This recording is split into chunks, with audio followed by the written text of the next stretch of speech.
Joining us now is Glen's lovely wife, Glen Campbell. And Kim, it's so good to have you with us. God bless you. It's nice to see you. Thank you. It's good to see you. What do you feel in your heart? You go back over this retrospective to see the life of a guy you love so much. Well, seeing those clips definitely brought back a lot of memories. It's been a beautiful journey to be married to Glen all these years, and you know, as it showed in the clip, we gave our lives to the Lord when we met and got married, and continued to grow and raise 3 kids. It's been wonderful. You know, that final tour, Glen had Alzheimer's, and yet he performed like a champ. How did he do it? I mean, the words were just, I mean, forget his memory, the words were just in his heart. Yeah, well, when we started the film, documenting the tour, he was in about stage 2 of Alzheimer's, so he was still pretty high functioning, but he definitely relied on the teleprompter. And as it progressed, he needed it more and more and more. He couldn't do it without the teleprompter. But music was something that just was miraculous. It flowed out of him. He never had to think about it whatsoever. Why did he want to do that final tour? Did he know what he was doing when he agreed to do it? Absolutely. We had already made plans to go out and do a tour. He had just finished an album called Ghost on the Canvas, which is a really, really great album. And he was excited about it. And then we got the news that he had Alzheimer's. And, you know, Glen said, I'm going to go out and do my tour. I feel fine. And, you know, our 3 kids had joined his band, and he wanted to go and have that experience with them. So we made the public announcement that he had Alzheimer's because we wanted the fans to know, in case, you know, there was any missteps on stage or any odd behavior, that, you know, he was not having a relapse with alcohol. That there was actually something else going on. And we were pretty worried, you know, is anybody going to want to come out and see somebody who has Alzheimer's? Or maybe they don't want to remember Glen, you know, not at the top of his game. But the exact opposite happened. People just came out in droves and cheered and supported him and encouraged him.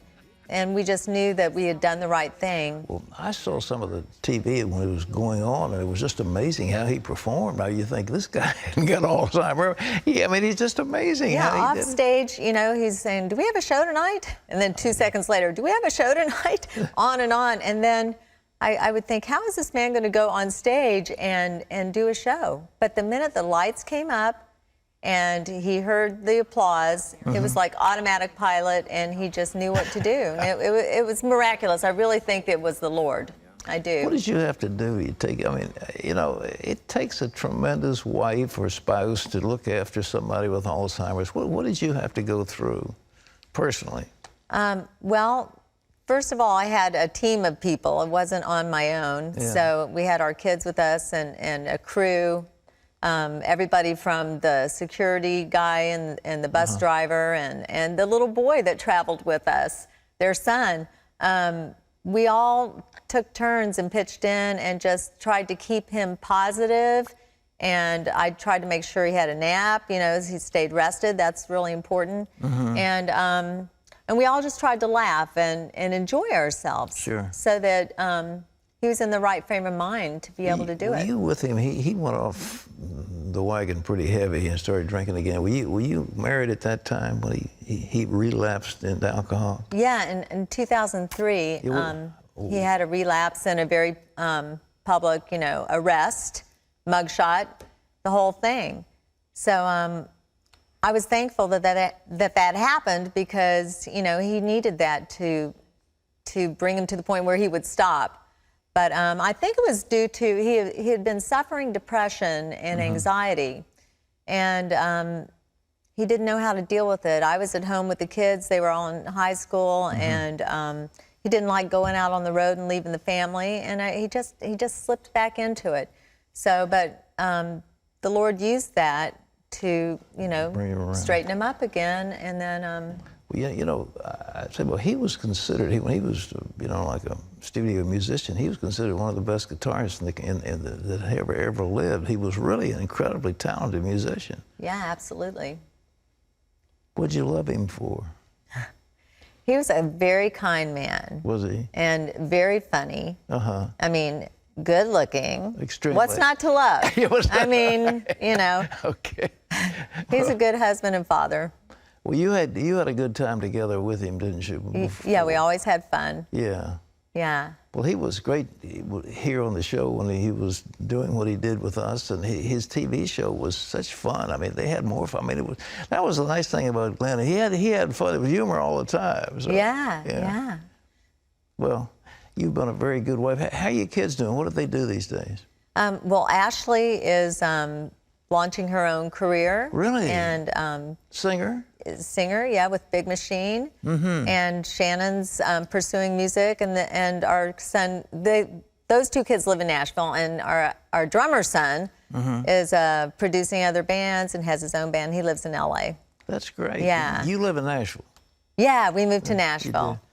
Well, it's so great to see you, and I tell you, all of us love Glenn. I know the love goes out to you and to your children. Well, thank you. I hope people will go see the film because we're hoping that the film, you know, serves to remove the stigma from Alzheimer's. You know, if people get a diagnosis of Alzheimer's, they don't need to be embarrassed about it. You know, we just hope that people continue living their lives and let people around them know that they need help.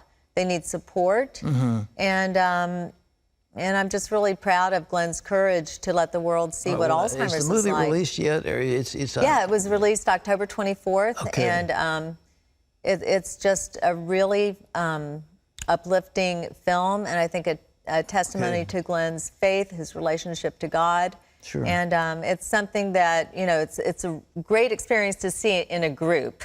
All right. Because just, you know, it's funny and it's uplifting and you laugh and you cry, but and also, you know, it'd be a great outreach tool for churches if they want to have a screening. They can go to the website and sign up to have a screening in their church. Or marvelous. Yeah. Well, who produced it? Did James Keach, who did the movie Walk the Line about Johnny Cash. Oh, yeah, sure. And his partner Trevor Alberts, who did Groundhog Day and Bedazzled, Multiplicity.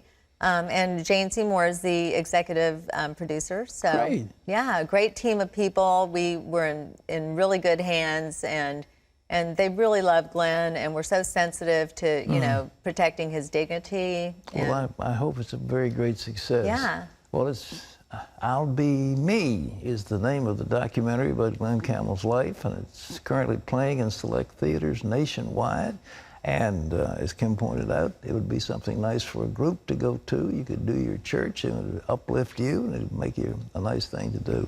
Thank you so much for being with us. Thanks for having me. God bless you. God bless you.